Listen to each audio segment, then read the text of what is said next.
He just saw Diamond Rio and it inspired him. Yeah. Hey, if that works, there you go. Let's go ahead and let's make that happen.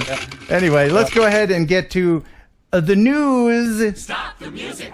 It's time for news. Heading over into the drone newsroom. It's all the news you'd ever want to know about drones. Ladies and gentlemen, Jeff Sales.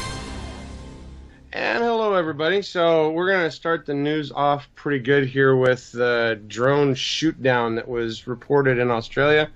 A company called Evo Energy identified that one of their drones, to the tune of $500,000, was shot out of the sky while doing surveying work. It's turned out that the drone actually was part of a subsidiary, another company that was contracted to work for Evo Energy. And they've admitted that it was their drone that got shot out of the sky. What I'm curious about is that, Greg is always telling us about how Australians don't have guns. And we're talking about Greg from Ozby Drone. There's a link in the description. He's our Australian friend. They don't have guns. So, I'm trying to figure out how, a drone got shot down in Australia. That is strange. How would that happen? Maybe they had a big old boomerang, mate. And they just thought it was a gun. Somebody with a big old arm, they just threw it up there, right? Well, lots of new information keeps rolling out about this story, and I know that Greg has been doing a lot of, digging on his own part. So make sure you guys tune into his show tomorrow night. I'm sure he will have even more details on this as it unfolds. All right. So a guy that was using Google Maps for most of the summer discovered Irish monuments that were, previously nobody had ever seen before, dating back 4,000 years. And in the process of doing this, he's gone and taken some drone shots of some of these different monuments. How did he find them? He just from the drone? No special filter? That was the thing. It sounds to me like it's a combination of the two. He was using Google Maps to, identify what he thought was something, and then it would go out and confirm it with the drone. Cool, man. Yeah. See, drones are good. They're good. I don't know why anybody would not like drones. Well, these things have been sitting out there in these lands that people have been farming for like the last 6,000 years, and nobody ever knew they were there. So, pretty impressive. That's really cool. All right. Next in the news, a man with a drone and a bunch of brave firefighters rescue a family dog from icy waters in Doylestown. Yeah. I'm another good thing with the drone. That poor dog. And this dog went missing on Valentine's Day, and they were able to locate the dog with a drone, and then direct the firefighters to where the dog was to be able to conduct the rescue. The sad thing is, and you hate to watch this video is a lot longer than I'm going to show, but the dog didn't know he was being rescued. And he's like, what's going on here? I found my nice little comfortable bush. I don't know these guys. I'm out. And so... Get away from me. Yeah. But they eventually did corral him and brought him back to warmth. Yep. Yeah. I hope those are dry suits those guys got on. No kidding. Woo. So, we know that in England, of course, they've had a whole lot of fun this last year with drones, courtesy of Gatwick and Heathrow and other places. The World Cup is coming up, and the World Cup this summer is apparently going to have a large amount of anti-drone technology being used around it in regards to a lot of the issues that they've had with drones. The World Cup and what do they call the hooligans, right? Yeah, hooligans. Yeah, the soccer hooligans. It's not soccer. I'm sorry, football, right? My bad. But what they're trying to do is to stop the general use of drones near these things because, there were problems at some of the fields where teams were practicing that they would have drones up, and the bookies were using the drones to watch the teams. And enhance the betting and such. And set the odds. Yeah, and set the odds. So there's a lot of reasons why they don't want those drones around. What's Dana doing? What's Dana doing? Spotlight on Dana. What are you doing, buddy? He's just checking messages. He's not on the show. He's just watching the show. No, I'm sending a little Marco Polo to my kid, man. Good night. Marco Polo. I'm sending him a little video, man, of what's doing the gig. Oh, that's fine. That's fine. Yeah. Selfie. Here I am on Thursday Night Live. Woo! That's me. I showed you guys. Yeah. All right. So next in the news, there's a new proposal to crack down on the drone use near Georgia prisons. Georgia legislature looks to crack down on drone usage near prisons. A bipartisan proposal that passed the Georgia Senate on Thursday bans the use of drones to prevent contraband, including cell phones, drugs, and weapons, from getting inside jails and prisons. The bill also bans drones from taking pictures inside the facilities without permission from the facility's warden or superintendent. Smuggling contraband is already banned by state law, but the proposal adds specific criminal penalties for using a drone to do so. That's common sense stuff right there. Sure. Yeah. Yeah. And I mean, the thing is that we've already seen a lot of the issues that other states are having with drones around prisons. So it's good to see them kind of hammering down on it, I guess, a little bit more. Yeah, and I just have to say that one day, and it'll happen. It will happen. You know, in the past, there have been pretty dramatic escapes from prisons using helicopters. You remember that helicopter that flew Casey Neistat around? It was dressed up as Santa Claus. Get one of those, whoop, whoop, and then there you go.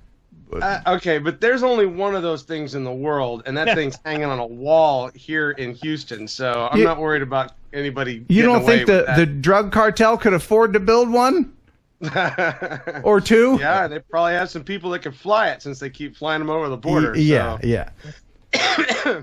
All right, so we had another drone sighting near an airport, at Dubai Airport this time.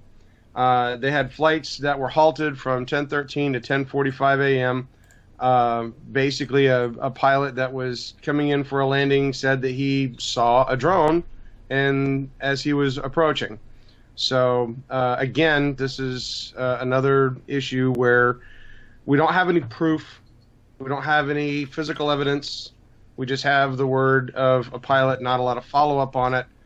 But again, it's probably another thing where you're going to see improved geofencing around Dubai airports, etc. Oh dear, of course. Yeah. Why don't they just go ahead and take care of that and just geofence them all and be done with it? I mean, Well, that's what DJI is working on, and they're actually improving the way that they geofence. They're using the bow tie where they cover the approach vectors of all the airports, so the approach and departure lanes are also part of that. But that's not going to affect other drone companies and their drones like Autel and many homemade drones, race drones, a lot of race drones. Is that other people, these guys are able to hack into these geofences and bypass them some way or another? Yeah. Because I know Ken and I have run into geofences at football stadiums and stuff. When there wasn't even games going on. Yeah, it wasn't even a game going on, and we just stopped in midair once. That's true. I mean, somebody somehow or another they're hacking these things. I mean, how many times have you and I went and the drone wouldn't even start? 11. No, I mean, it would would it not fly? It wouldn't even start. Yeah. Yeah. And people are hacking them some way. They're. I don't want to say much more, but Jeff and I both know. All three of us know. Don't say his name, but we know somebody that knows people that can do that. Let's say that. We know a guy that knows a guy that can do that. Yeah, But that's the guy that does the guy. Yeah, we know a guy, He's an Italian man. We can take care of it. Yeah, I don't understand. You might owe me a favor one day. All right, moving on. Next in the news, we had another dog rescue. This one was over in the UK. The dog was rescued after it was apparently hit by a car. Aww. And had wandered off. And they used a drone to be able to locate the dog and rescue it to be able to get it to the veterinary clinic for faster healing. So The doggy's okay? doggy's okay. I just love doggies. And he was a cute one too, man. Yeah. Yep. Okay, so this one is probably the one that I've been kind of looking forward to reporting on, simply because of the fact that it's in the Galapagos. For years, explorers, scientists, people have been going to the Galapagos Islands, and everything that they bring along with them encroaches upon that environment, which of course is got all sorts of different wildlife that they've studied for years. One of the things that was brought there by the ships was rats.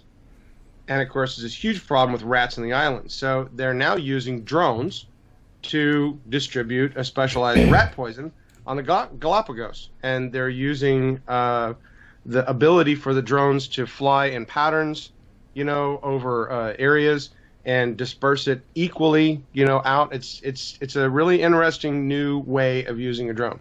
That's true, but gosh, you got to be careful about other animals that will eat those pellets too, like dogs, house pets. You can't just willy-nilly go. My dog Henry almost died. How many dogs and house pets do you think are on the Galapagos Islands? 20. Do you know what rat poison does?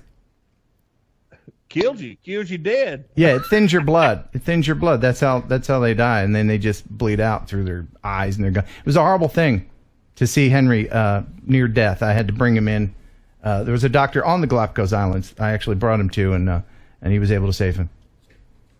All right, so. Oh, by the way, hold on. We have important. This just in. We have breaking news. Hold on, I need paper to do that breaking news thing. Breaking news. This just in. Apparently, I'm being told, yes, live from Jeff's living room. Diaper Boy is watching the show. There. Didn't think I'd show that picture, did you, Jeff? Yeah, I didn't think you'd show that picture. Oh, there he is. There's old Diaper Boy. I just want to stress to you something very important. Yeah, okay? yeah. Every evening before he goes to bed, he has to watch his Ken videos. Oh. Okay, and he doesn't just watch one; he'll watch like 9 or 10 of them before he finally drifts off to sleep. So we're definitely kicking up your viewership there. Okay, is he watching right now? You got to wean him off that. No, he'll be watching later. So okay, but he will be watching later. Yeah. Logan, right, so last hold on, I got to talk to Logan. Hold on, Logan, buddy. 2 things. 1, you go to bed when your dad says, and 2, take off the diapers. You're too old for diapers, buddy. Okay, there you go. I have no idea how old you have to be when you're off diapers. I have no children that I know about. All right, so last story is close to home here in Houston. They've been deploying drones to fight crime as well as to improve rescue times here in Houston. Drones aren't just helping track down criminals on the run. They can help find missing people, too. If it's a lost child, it's anything that we have eyes on that we can put a drone up and find or locate or clear the scene or provide what we call overwatch for other responders coming in. Ray Schultz is the chief of police for Memorial Villages PD. He says drones provide a cost-effective form of aerial surveillance without the massive expense of using a helicopter. A helicopter, somewhere between $2.5 and $5 million, depending on how you want to have it equipped. You can buy a drone for about $15,000. We can now have that resource available to us immediately because we own it, we can deploy it, and we can immediately use it to help serve our residents. Everybody knows what a cop car looks like. Stickers and light bars on it and squeaky brakes. The drone's up there and you have no clue. And it's been a crime-fighting tool in that aspect. We're catching these guys. That's what technology is all about, is helping officers make better decisions, helping improve the safety of the officer, but also helping improve the safety of the community. Yes. All right. Drones are good guys. Amen. Yes. Yeah. Cop drones. Well, and during the last hurricane, they were all over the place helping people out and finding locations and directing boats. So, all right. So just to remind you guys, last week, of course, we had the ladies on the show, and you guys made fun of me because you thought I was like acting all nervous because my wife was sitting beside me or behind me, and I just wanted to let you know I wasn't nervous, And as you can see, I'm very relaxed, and she hasn't bothered me at all. So. Uh-oh. Yeah. Uh-oh. Oh my God. That's great. Oh man. You know what? Oh yeah. Hey. She's Holy crap. You've got a shaving cream fro. Yeah. You look good, man. That's good. Can she hear me? Hey, man. Yes, I can. Okay, now you have to take that and smear it all over his face. Hey, wait a minute. Yeah!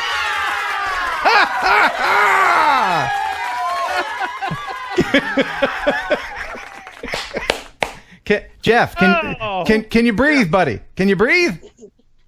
I can breathe. Okay. Can you see? How's that taste? Nope. Okay.